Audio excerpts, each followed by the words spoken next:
Welcome to Delegation Blueprint, hiring and managing your remote team. I am Katrina E. Robinson from Group Home on Autopilot, and I'm really glad you're here. So today we are talking about Delegation Blueprint, hiring and managing your remote team. If you've been feeling like you're doing everything yourself, this is designed to shift how you think about your business. This is all about a mindset shift.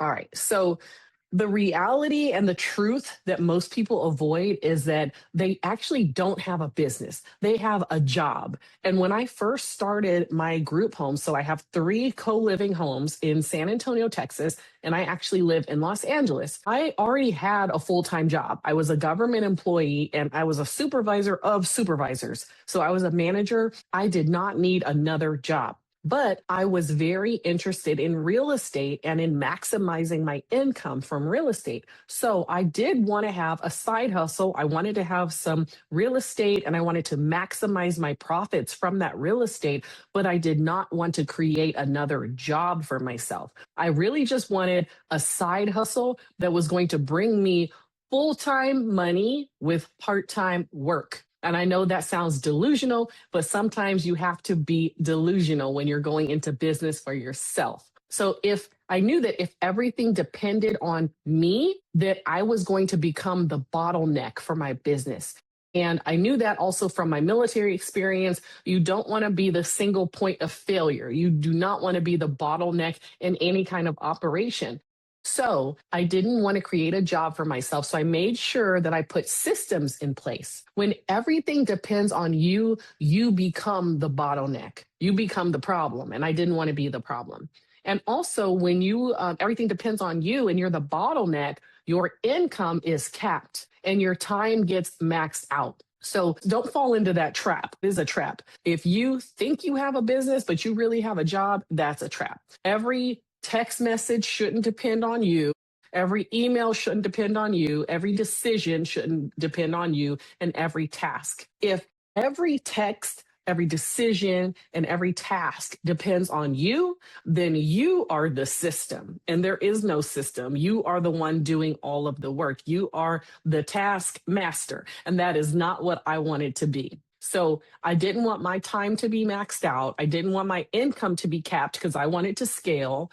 And I also wanted to grow. And growth and scaling becomes very hard when you are the one doing everything. So that's why it's very important that you learn to delegate and to document your systems.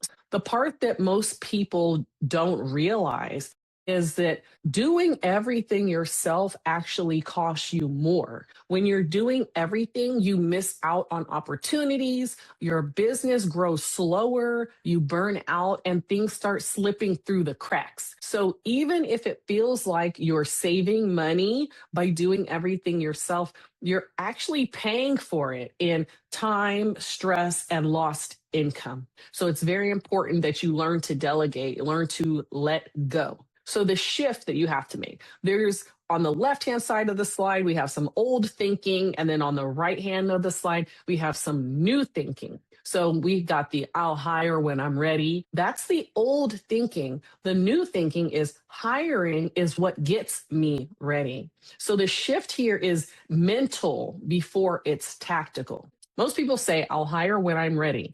But the truth is, hiring is what gets you ready. Or they say, I can't afford to hire. I can't afford help. But the right help actually creates profit. When you hire someone to help you, now you've freed up time so that you can do the big thinking. You can do the strategic thinking.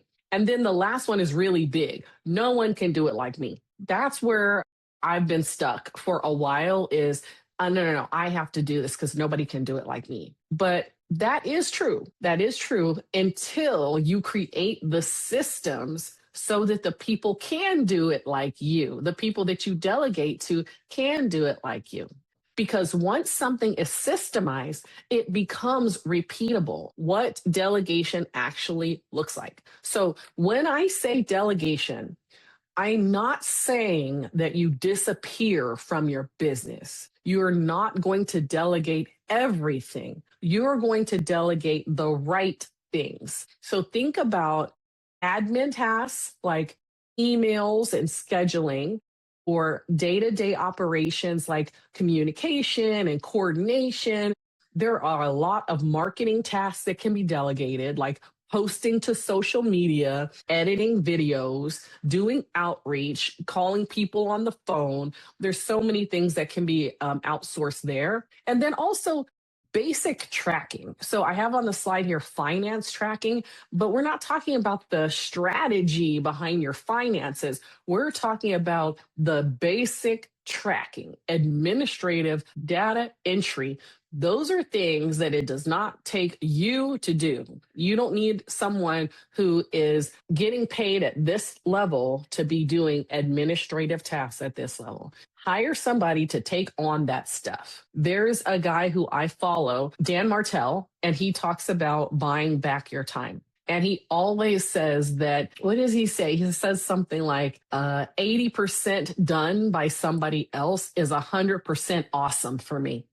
And I love that because, yes, maybe it's not 100% the way you would exactly do it, but they got it done. And some things are, you just need to get them done. And done is always better than perfect. Just get it done. Just focus on the mission. Just get it done. So those day-to-day operations and things like that, those tasks that you are worth way too much money to be doing those tasks. Let me just say that. I have an old friend used to always say, I make too much money for that. You make too much money for that. You make too much money to be focused on scheduling out your content or answering emails. And it took me a very long time to get to that point where I'm like, you know what? I can't do that. That's below my level of what I should be working on. I need to be thinking about strategic things instead of focusing on click this and click that. And you need to start thinking that way too. And I don't mean to sound preachy, but I know you need to hear it. And I am telling you this with love and respect.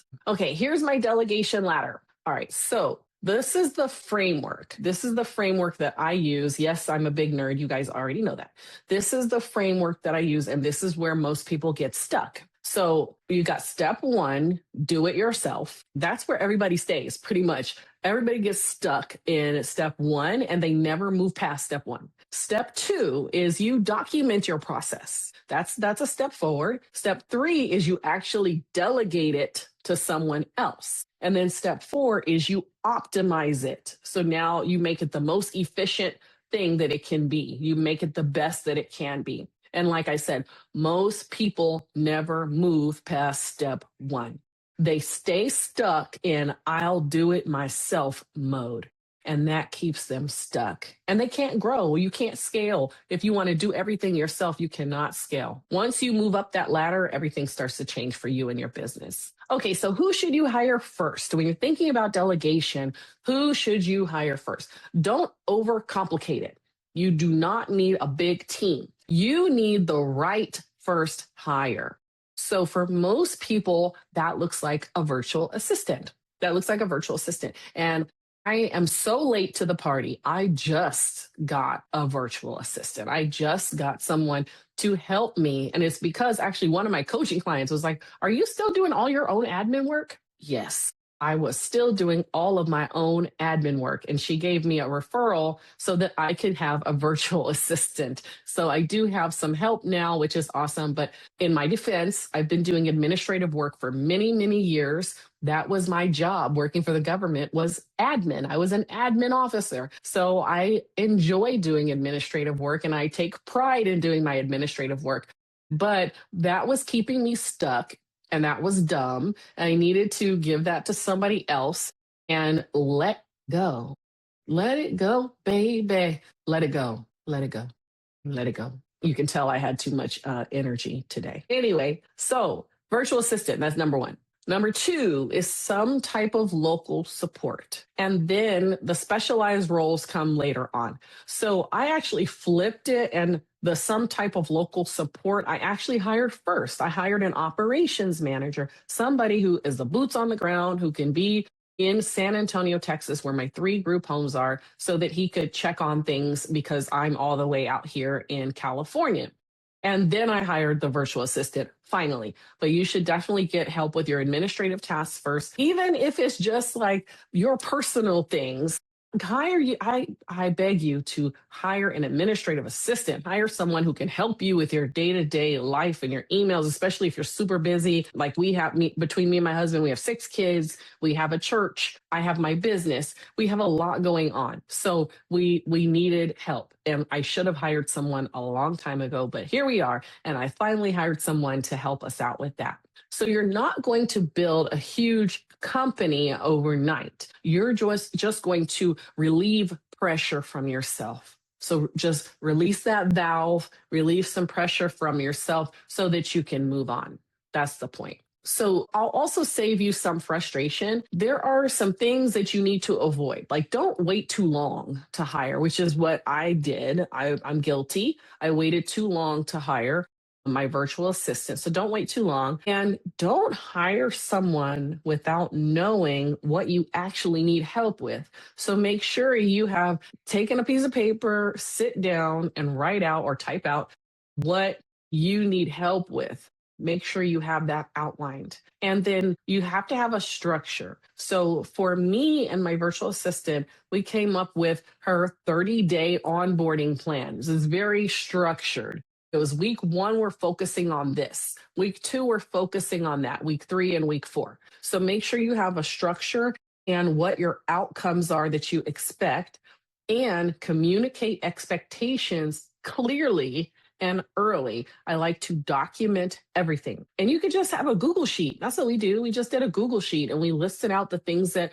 I expect her to do so that everything is very clear. There's no surprises here. So if you avoid these things, like don't wait too long, don't hire without knowing exactly what you want, make sure you have a structure and make sure you communicate expectations early, then things are going to get easier for you in life instead of getting more stressful. Because if you hire somebody and you don't have those things in place, it'll be more stressful than where you are now. So this is why systems matter. All right, how to manage without micromanaging. You've got to set clear expectations.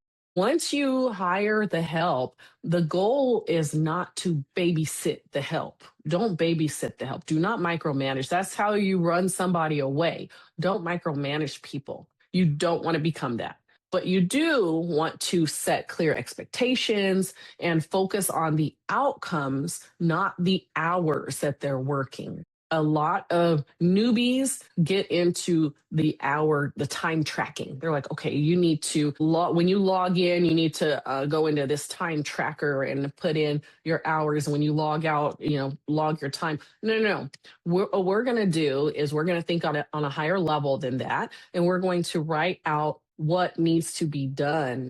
We're going to focus on the outcomes, get it done, not the number of hours that you were on the job and breathing. We're going to focus on the outcomes. And also keep communication simple and consistent. So you might want to set up early on, okay, we're going to have our weekly tag up on Wednesday mornings at 10 a.m. or Mondays or however you want to do it. Or maybe you want to set up a Slack channel where you can communicate with each other throughout the day. Whatever is most comfortable for you and for your assistant, that's what you need to do. So this way, your role shifts from doing the work to leading the work. You're not going to be the task doer anymore. You're going to be the leader of the work and thinking big, thinking strategically, and figuring out what needs to happen next and allowing other people to help you to get there. So let me give you an example of what this looks like in real life. So like I said, I live in Los Angeles, California. But all 3 of my co-living homes are in San Antonio, Texas. So I am not there day to day. I am not handling every little issue. That doesn't mean that things just run themselves. It means that I have systems in place so that things can run.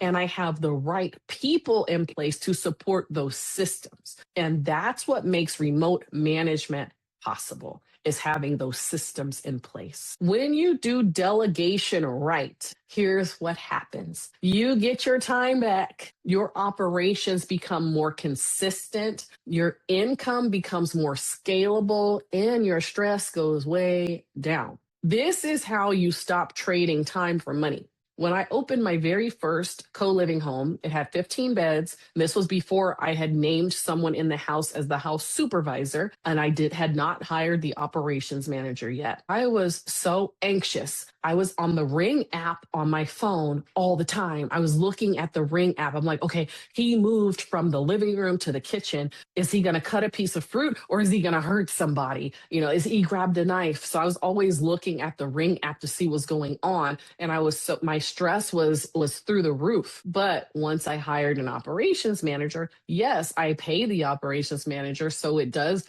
cut down a little bit on my income, but the peace of mind is priceless. I listed out all the things that he's responsible for. I have my check-ins with him every Monday, and then we also can communicate with each other through Google Voice. So my stress has gone way down. My point is, make sure you put systems in place so that you can scale your operations. With the way I was stressed out over that house and always looking at the Ring app and having people text me throughout the day and night, and complaints were coming to me and all of those things, there was no way I could scale. I could not scale to my second home. And my goal for my coaching clients is for them to make $2,000 profit at least per house. Now, $2,000 is awesome compared to $200 that I was making before when I had my single family homes that were for rent. But $2,000 a month was not going to get me to my goal. Some people, $2,000 a month is great. That's all they want. They want some extra pocket money and from this side hustle. Some people want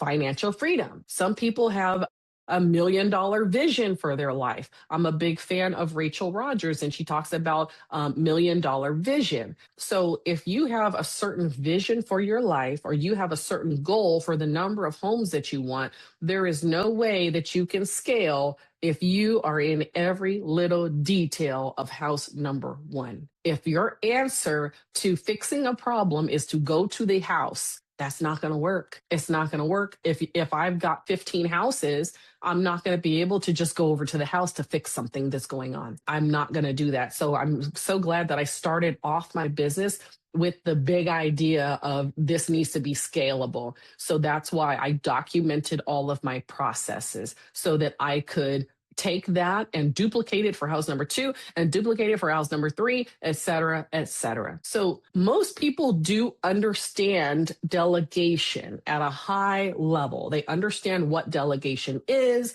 They understand that some of them even understand they need to delegate. They already know that they should hire help. But where they get stuck is how to implement it. How to implement delegation. They don't know what to say. They don't know what to create, how to structure it, or how to manage it without things falling apart. And that's the gap. And that is exactly what I help my coaching clients with. So if you want my exact hiring process, how to find and how to hire and how to compensate your operations manager, if you want the systems that I use to delegate, the standard operating procedures, my templates that make life easier, and direct support from me, that's what we do inside my coaching program. So if you're ready to stop doing everything yourself and actually build something that runs without you, join me in my coaching program. I'm going to post this video, and you can comment on the video, or you can go to grouphomeonautopilot.com, put in your email address, and I will email you, and we can schedule a time to just discuss what your goals are and which of my coaching packages would be best for you. So just comment on the video or sign up on my website, grouphomeonautopilot.com, and we can further talk through your next steps. So I'll leave you with this. If you're doing everything yourself, then you're going to keep getting the same results. So delegation is not optional if you want to grow and scale. It's just not an option. It is the next level. And you don't have to figure it out alone, because I'm here. I can be your coach. Then if you choose not to go with me as a coach, because there are a lot of coaches out there, find somebody who you resonate with and get a coach, get mentorship, and you can absolutely create your co-living business empire. Now, real quick, I do want to throw in one more thing. I'm having my co-living business conference 2026, and it is April 24th and 25th here in Los Angeles at the beautiful Embassy Suites LAX North. So if you are able to come out, please come join us. Get your ticket at grouphomeonautopilot.com/CBC for co-living business conference. It comes with, first of all, the hotel is amazing, and they've got full breakfast with the omelet bar and everything. Once you sign up for your ticket for the conference, you will get an email with confirmation with a link for you to book your discounted hotel room. So it's a 2-day conference. So you'll want to stay there at the hotel because there's breakfast, there's an evening reception. And also, if you choose to do the VIP ticket, there's also a dinner on Friday night because it's a Friday and a Saturday. But we've got a representative from Pad Split who's going to be there. If you're not familiar with Pad Split, it's kind of like Airbnb. It's an online platform where you can post co-living rentals. So he's going to be there to talk about how to fill your beds. I'm also going to be speaking a few times. We have an accountant, Shalisa English, who's going to be coming out, and she specializes in, get this, in group homes accounting and assisted living and childcare centers. So she knows all of the tax benefits that we can take advantage of. So I cannot wait for her presentation. Then we also have a commercial and residential real estate investor who has experience in co-living. He has invested in co-living, and he's going to be talking to us about finding the right property and different creative ways to get the property. Then we also have community supportive housing expert Remy Jules coming out from Texas. And then last but not least, we have Felicia Edelman, who you've probably seen my interview I did with her and her husband. They've got Uncle Dave's Housing here in Los Angeles, and they house reentry, so people who were formerly incarcerated. And they also have their group home set up as a nonprofit. So she's going to talk to us about nonprofit versus for-profit because she's actually a lawyer. And Uncle Dave's Housing makes $1.5 million a year just on their group homes. So I cannot wait for her presentation as well. So this is a prime opportunity to come out. By the way, I heard that Southwest has their sale going on right now, $59 one way from certain cities. Get your ticket, get your flight, get your cheap hotel room, come out and hang out with us and network with these amazing speakers. I will let you go, but thank you so much for joining tonight. And I will put the recording up on my YouTube as soon as I can. All right, have a good night.